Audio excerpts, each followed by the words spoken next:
So I've had this guy for, years. And every year he has bloomed these gorgeous, gorgeous, like hot pink, Barbie pink colored blooms. But this year, it's currently December when I'm filming this, and there's nothing happening. So I wanted to commiserate with all of you who are going through the same thing and talk about what might be going on here. So first, let's do a quick overview of a Christmas cactus. Christmas cactus are part of the, all right, let me make sure I say this right, Schlumbergera family, and they are Schlumbergera. Let's just put it right here.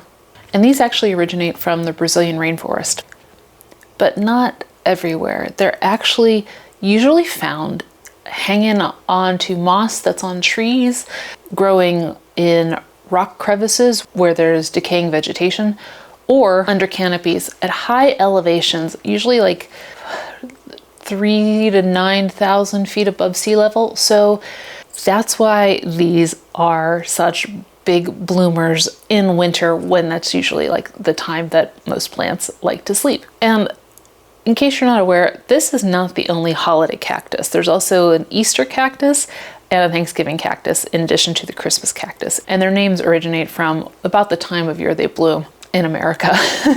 Thanksgiving is November, Christmas, December, Easter, I think, is April, May-ish. Now, this is actually a succulent plant, but it's not like a desert succulent. It has very different needs. Well, different-ish needs. And one cool little fun fact about this is these are not leaves. They're actually stems. And the bloom comes at the end of the end of most stems. And another little fun fact for you, I have had some success growing these on top of my aquariums. I won't say they've thrived, more like survived, but it was an interesting little experiment for any stems that had dropped off.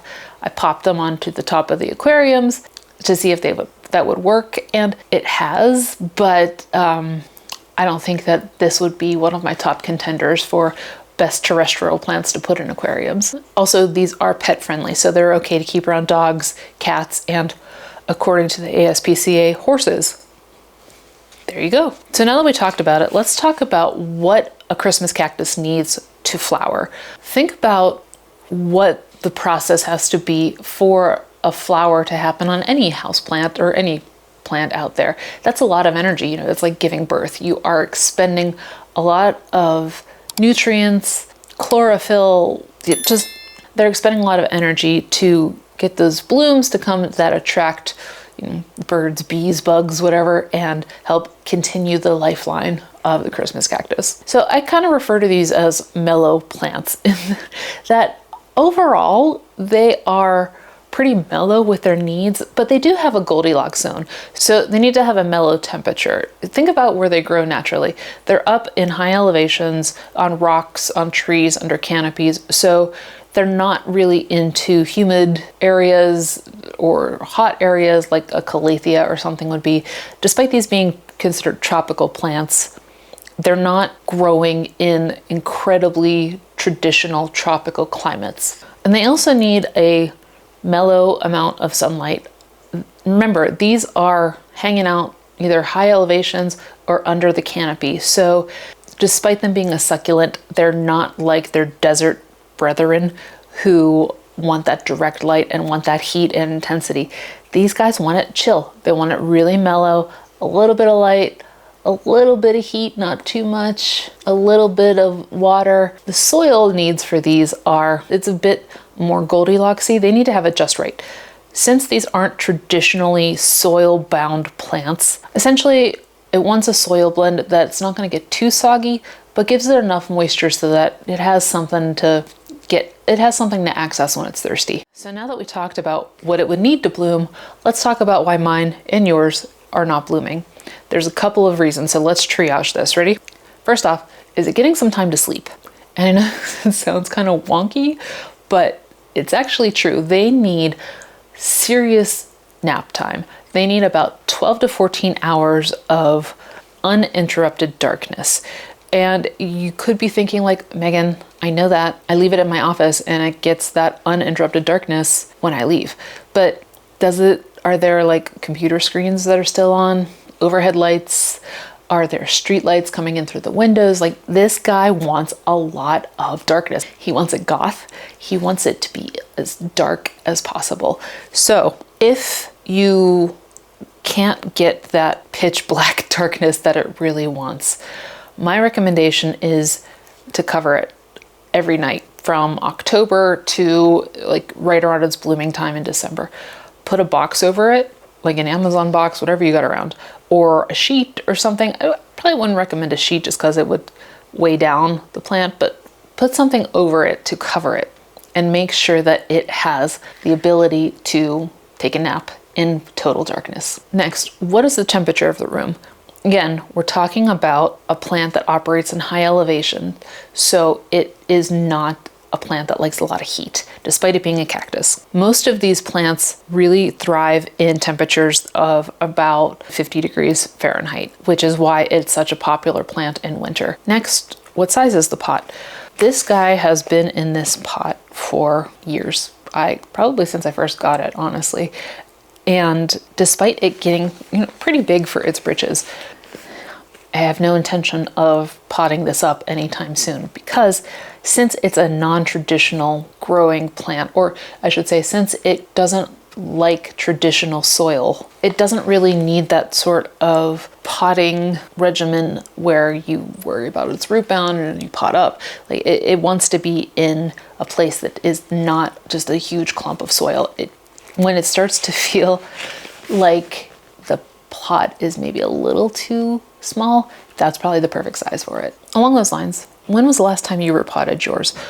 Despite it being a fairly like chill, go with the flow plant, it is susceptible, like all other plants, to transplant shock. So if you've repotted it, or like me have moved, it could just be that your plant needs some time to recalibrate. Now, how much time does it need to recalibrate? It depends. I was trying to look for like an actual hard time for a transplant shock to go away, but based on my internet searches, it's as little as 2 weeks, or as high as 3 years, or as high as 5 years. Give it time and see what happens. And I think that's my main suspicion for why this isn't flowering this year. So consequently, I'm kind of just taking this winter as an L and letting it have this year to recoup. I hope it's only this year, fingers crossed. Next, what kind of soil are you using? Remember, this is a succulent, and it is a succulent that grows in non-traditional areas. So it's not gonna want soil that holds moisture in really well, because it can develop root rot quickly. But you're still gonna wanna have a soil that has a couple of goodies in it that can pull water in when it needs to, like sphagnum moss or something like that. So that way it gets the nutrients in the water it needs without getting overwatered. Along those lines, are you giving it the right stuff it needs? Check out your water supply. If you are giving it tap water or mineral rich water, that could be a reason that it just doesn't have the energy, because it has all of these salts and metals and things. Use distilled water or rainwater. I like to use my aquarium water in the winters, basically because it's full of, happy fish poop nutrients. And I have a whole video about my water setup. Next, are you becoming a bit of a helicopter parent about it? Overwatering can be a big problem for this guy, so keep an eye out on your watering routine for it. You're gonna wanna look for things like dropping stems, lack of blooms, super moist soil. These things are signs that it's not happy and can't get the foundation that it needs to start setting off those blooms. On the flip side of that, are you being neglectful of it? Underwatering is just as bad for this plant. My advice is, if it's dry about 1 inch down, that's probably a sign that it's thirsty and wants a little bit of love. So I hope that was helpful. I know that's a lot to think about, but keep in mind that if you've had one bloom before and it just isn't blooming this year, it could be one of those reasons. It could just want some time off. We're all fickle in the end. So that could be it too.